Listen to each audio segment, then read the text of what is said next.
നമസ്കാരം, സന്തോഷ് പണ്ഡിറ്റാണ്. ഇന്ന് ഞാനൊരു ചെറിയ വിശേഷം നിങ്ങളുമായി പങ്കുവെക്കുന്നു.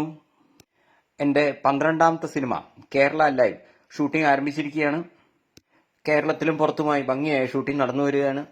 ഒരു ഫാമിലി സബ്ജക്റ്റ്, അതോടൊപ്പം ഒരു സോഷ്യലി റെലവൻ്റ് ആയ ഒരു സബ്ജക്റ്റ് കൂടിയാണ് തിരഞ്ഞെടുത്തിരിക്കുന്നത്.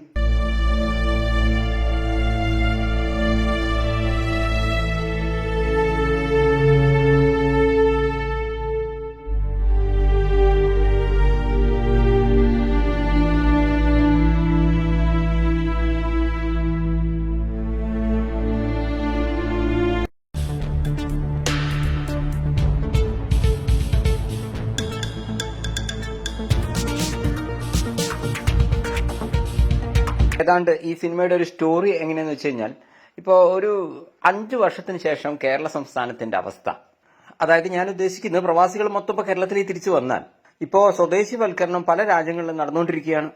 കേരളത്തിന്റെ പുറത്തുള്ള എല്ലാ പ്രവാസികളും സപ്പോസ് അങ്ങനെ സംഭവിക്കാതിരിക്കട്ടെ, കേരളത്തിലേക്ക് തിരിച്ചു വരുന്നു എന്ന് സങ്കല്പിക്കുക. അപ്പോൾ എന്തായിരിക്കും കേരളത്തിന്റെ അവസ്ഥ എന്നാണ് ഈ സിനിമ കാണിക്കുന്നത്. നമുക്കറിയാം, ഇതുവരെയുള്ള കേരളത്തിന്റെ വികസനം എന്ന് പറയുന്നത് പ്രവാസികളുടെ ഒരു ഭിക്ഷയാണ് എന്നാണ് ഞാൻ വിശ്വസിക്കുന്നത്. അപ്പോൾ ഇത്രയും പ്രവാസികൾ ഒരുമിച്ച് കേരളത്തിലേക്ക് തിരിച്ചു വരികയാണെങ്കിൽ കേരളത്തിന്റെ സാമ്പത്തിക അവസ്ഥ എങ്ങനെ ആകും, അവരുടെയൊക്കെ കുടുംബത്തെ അതെങ്ങനെ ബാധിക്കും? ഇതിലെ നായകനിലൂടെ മൊത്തം പ്രവാസികളുടെ ഒരു അവസ്ഥയെ വരച്ചു കാണിക്കുകയാണ്. ഒരു പ്രവാസിയായി ജോലി നഷ്ടപ്പെട്ട് തിരിച്ചു വരുന്ന അദ്ദേഹം MCA ഒക്കെയുള്ള നല്ല വിദ്യാഭ്യാസമുള്ള വ്യക്തിയാണ് കേട്ടോ. യഥാർത്ഥത്തിൽ അങ്ങേർക്ക് നല്ല ശമ്പളമൊക്കെ ഉണ്ട്. പക്ഷെ ആ ശമ്പളം കൊണ്ട് അവിടെ പിടിച്ചു വെക്കാൻ പറ്റുന്നില്ല. അവിടെ സിംഗിളായി ജീവിക്കുന്നവർക്കെല്ലാം വലിയ വാടക കൊടുക്കേണ്ടി വരുന്നു. പിന്നെ അതിന്റെ ഇടയിൽ പ്രകൃതിക്ഷോഭങ്ങൾ. അപ്പോൾ ഇതിനേക്കാൾ നല്ലത് കേരളമല്ലേ എന്ന് കരുതി ഇങ്ങേര് തിരിച്ചു വരികയാണ്. പക്ഷെ ഇതേ അവസ്ഥയിൽ തന്നെയുള്ള ഇങ്ങേരുടെ ബ്രദറെ സംബന്ധിച്ചിടത്തോളം അവർ ഒരുമിച്ച് കേരളത്തിൽ ഒരു ബിസിനസ് സ്ഥാപനം തുടങ്ങാൻ ശ്രമിക്കുകയാണ്. പക്ഷേ ഇതുവരെ അവർ കഷ്ടപ്പെട്ടുണ്ടാക്കിയ പൈസയെല്ലാം ഒരു കോപ്പറേറ്റീവ് ബാങ്കിൽ നിക്ഷേപിച്ചിട്ടുണ്ട് കേട്ടോ. പക്ഷേ ആ കോപ്പറേറ്റീവ് ബാങ്ക് പൊട്ടുന്നു.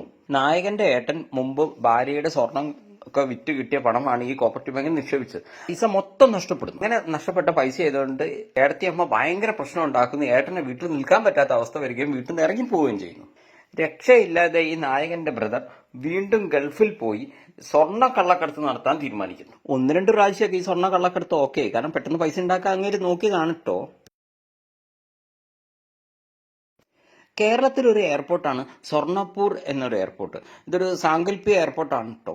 സാധാരണ എല്ലാവരും കേരളത്തിലേക്ക് സ്വർണ്ണ കള്ളക്കടത്തൊക്കെ നടത്തുന്ന ഈ സ്വർണ്ണപ്പൂർ എയർപോർട്ട് വഴിയാണ്. പക്ഷേ ഈ ഏട്ടന്റെ കഷ്ടകാലത്തിന് ഈ വരുന്ന വിമാനത്തിനൊരു യന്ത്രത്തകരാറുണ്ടാവുകയും കൊച്ചിൻ എയർപോർട്ടിൽ ഈ വിമാനം എത്തി ഉദ്യോഗസ്ഥന്മാർ ഏട്ടനെ അറസ്റ്റ് ചെയ്യുന്നു. സ്വർണം മുഴുവൻ നഷ്ടപ്പെടുന്നു. നായകന്റെ ജീവിതത്തിൽ ഉണ്ടാവുന്ന പ്രശ്നങ്ങൾ, അതുപോലെ സർക്കാരിനെ സംബന്ധിച്ചിടത്തോളം എല്ലാ ഭാഗത്തുനിന്നും വരുമാനമില്ലാതാകുന്നു. കാരണം ആരും മദ്യം കഴിക്കുന്നില്ല, ആരും ലോട്ടറി വാങ്ങുന്നില്ല. AI ക്യാമറയ്ക്ക് പോലും സർക്കാരിനെ രക്ഷിക്കാൻ പറ്റാത്ത അവസ്ഥ. കാരണം വണ്ടികളൊന്നും റോട്ടിൽ ഇറങ്ങുന്നില്ല. അങ്ങനത്തെ സർക്കാർ ജീവനക്കാർക്ക് ശമ്പളം പോലും കൊടുക്കാൻ പറ്റാത്ത അവസ്ഥ. വിപണിയിൽ പൈസ ഇല്ലാതെ സർക്കാർ ഇങ്ങനെ മുറുകുന്നു. വളരെ ബുദ്ധിപൂർവ്വം സർക്കാർ എങ്ങനെയാണ് ഈ പ്രശ്നങ്ങളൊക്കെ പരിഹരിക്കുന്നത് എന്നതൊക്കെയാണ് ഈ കേരളം ലൈവ് എന്ന സിനിമ നിങ്ങൾക്ക് കാണിച്ചു തരുന്നത്.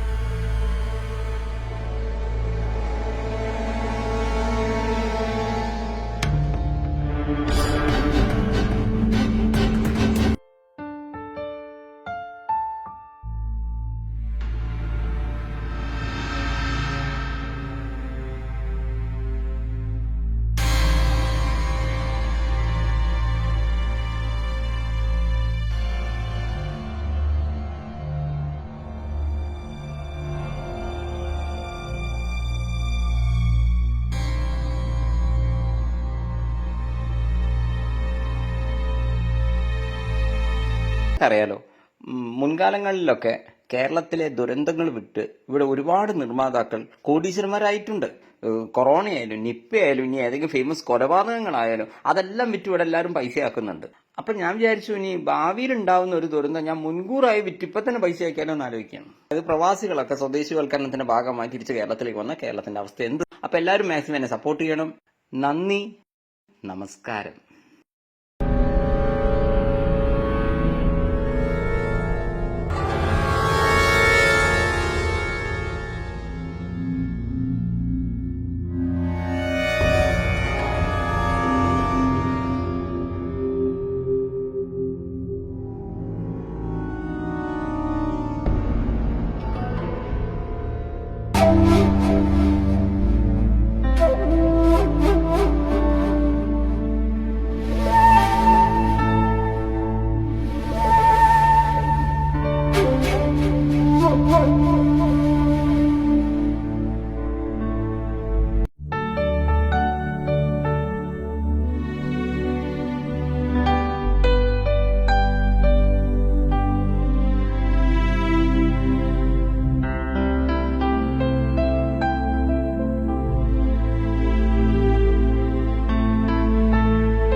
നന്ദി.